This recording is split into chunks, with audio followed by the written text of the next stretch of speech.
আমি নীল, এই ইমরান, এই তরুণ। আমরা তিনজনে মিলে একটা মডেল তৈরি করেছি। মডেলের নাম হচ্ছে অপটিক্যাল ইলিউশন, যার বাংলা হচ্ছে দৃষ্টিভ্রম। এটার অর্থ, এটার মানে হচ্ছে অনেক সময় আমরা যেটা দেখি বা অনেক সময় আমাদের চোখ আমাদের যেটা দেখায় আপাত দৃষ্টিতে আমরা বিশ্বাস করিনি, কিন্তু সেটা সত্যি কি মিথ্যা সেটা সত্যতা আমরা অনেক সময় যাচাই করি না। এইটার ফলে আমাদের মনে একটা বিভ্রম সৃষ্টি হয়, এটাকে বলে ইলিউশন। ঠিক আছে, উদাহরণস্বরূপ এখানে একটা চিত্র আছে। এবার আপাত দৃষ্টিতে আপনাকে এই চিত্র আর এই চিত্রের মধ্যে পার্থক্য মনে হতেই পারে, কিন্তু এই চিত্রগুলো আসলে এটার একটা নির্দিষ্ট মাপ আছে। ঠিক আছে, এবার এটা তো আপাত দৃষ্টিতে পরিবর্তিত মনে হচ্ছে, দুটো ডিফারেন্ট মনে হচ্ছে, বাস্তবে এই দুটাই সমান। এটার কার্যাবলী হচ্ছে এটা রেল লাইনে ব্যবহার করা হয়, মেনলি রেল লাইনে ব্যবহার করা হয়। রেল লাইনে যখন আমরা কার্ভ গুলো নিই, যেমন এইখান থেকে কৃষ্ণপুর যাওয়ার সময় যে একটা বাঁক আছে, ওই বাঁকে এই দুটোর মধ্যে একটা নির্দিষ্ট ডিস্টেন্স বজায় রাখলে মানে বজায় যদি থাকে তবে ট্রেনটা নির্দিষ্ট ভাবে কার্ভটা নিতে পারবে। যদি ডিস্টেন্সের মধ্যে হালকা হেরফের হয়ে যায় তাহলে লাইনটা ডিসব্যালেন্স হয়ে যাবে, ফলে ট্রেনের দুর্ঘটনা ঘটতে পারে। মেনলি এটা ট্রেন লাইনে ব্যবহার করা হয়। এইটাতে আছে, এটা একটা প্রাচীর বা ওয়াল বা 3D, এটা একটা 3D প্রাচীর, বা আমাদের বাড়িতে থাকে, বাড়িতে ঘরে এটার বাঁক থাকে।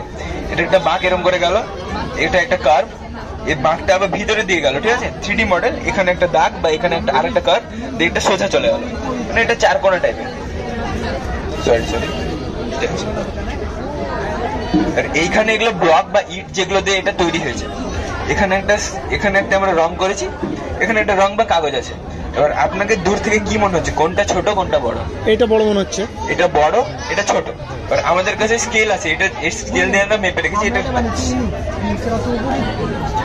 এটা ছোট। এবার আপনি বললেন এটা বড়, আপাত দৃষ্টিতে আপনার এটাই মনে হয়েছে এটা ছোট এটা বড়, কিন্তু যেহেতু এটা বড়, দেখা যাক ছোট না বড়, সমান। বাস্তবে দুটোই সমান। এর ফলে হয় কি, আমরা যেসব ওয়াল পেন্টিং গুলো করি সেগুলো এই ইলুশনটা যদি আমরা ব্যবহার করি, তাহলে দূরের জিনিস বা দূরের থেকে আঁকা কোনো বস্তু সহজেই যেন আমাদের দৃষ্টিতে আকর্ষণ করতে পারে, বা আমরা সহজেই যেন আমাদের চোখের উপর কোনো প্রেসার না ফেলে দূরের জিনিসটা দেখতে পারি। এইটার ফলে এই ইলুশনটা ব্যবহার করা হয়।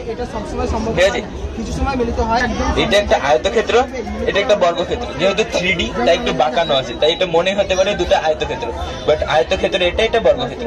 আমরা জানি আয়তক্ষেত্রের বিপরীত বা অপোজিট সাইড গুলো সমান হয়, আর বর্গক্ষেত্রের সব সাইড গুলোই সমান। ঠিক আছে, এবার এটা বর্গক্ষেত্রের আয়তক্ষেত্রের ক্ষেত্রফল, এটা আমরা একটা মাপ নিয়েছি নির্দিষ্ট। যেহেতু আয়তক্ষেত্রের ক্ষেত্রফল আর বর্গক্ষেত্রের ক্ষেত্রফল আলাদা, সমীকরণটাও আলাদা, দেখতেও আলাদা লাগছে, সেহেতু এটা আলাদা হওয়ার কথা। বাস্তবে দুটোই সমান।